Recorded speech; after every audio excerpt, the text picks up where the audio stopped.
your family. Nyrie's joining us, Director of Sports Nutrition, Drexel University, with some ways we can swap them out. Good to see you. Good morning. Good morning. And you're going to start with my favorite. I do love kettle chips, the jalapeno kettle chips. Oh, they're so good. And they have Gouda as well. Oh, yeah. my goodness. So that's a no-no.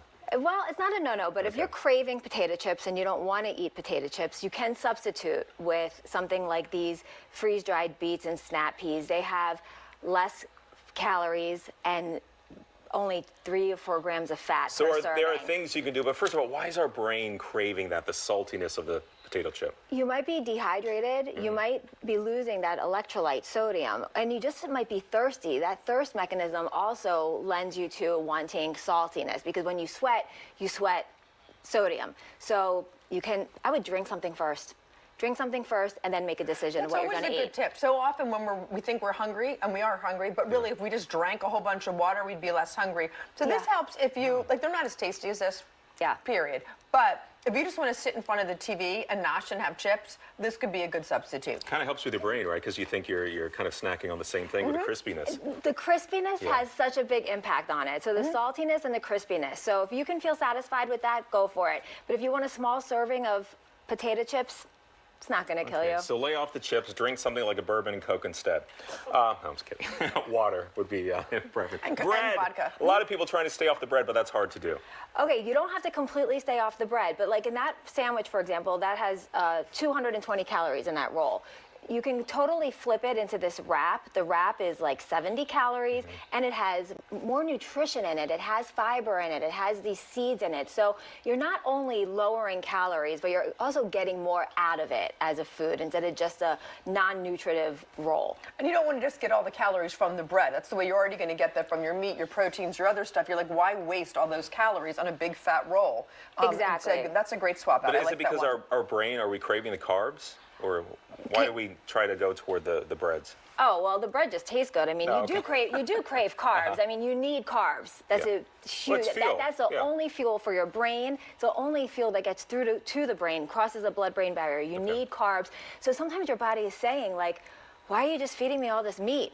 Give me some carbs. Gotcha. Yeah. Cake. I just had a lot of birthdays and celebrations happening in my house, so people would like have a riot if I didn't serve some sort of cake. So you're swapping out the big giant huge piece of cake with what? A cake in a mug. Okay. And these cake in the mug, I made it with this Kodiak Power Cakes.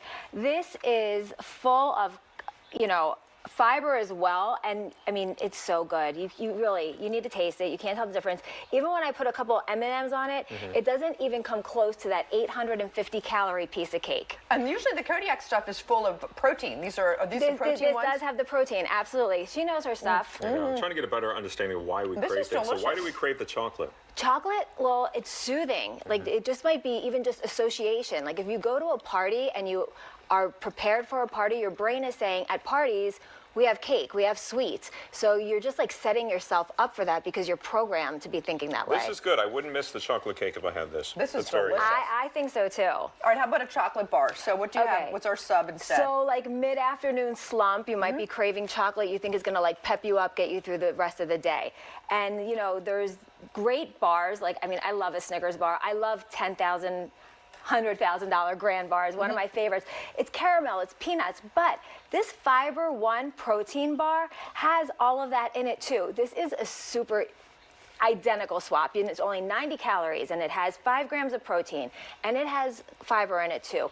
It's totally doable. Another way to get some chocolate, and if you want chocolate craving, is instead of like a Hershey bar, have some strawberries and drizzle some like Nutella or something. Yeah, we have these packets like the Justins, with the peanut butter and sometimes Nutella. we just need a little bit to satisfy our craving. A little bit to satisfy, and focus on it when you're eating it. Like you just slowly and savor. Don't just shove it down there. So like you can sit with this. Like take a break if you want your chocolate Fiber One bar.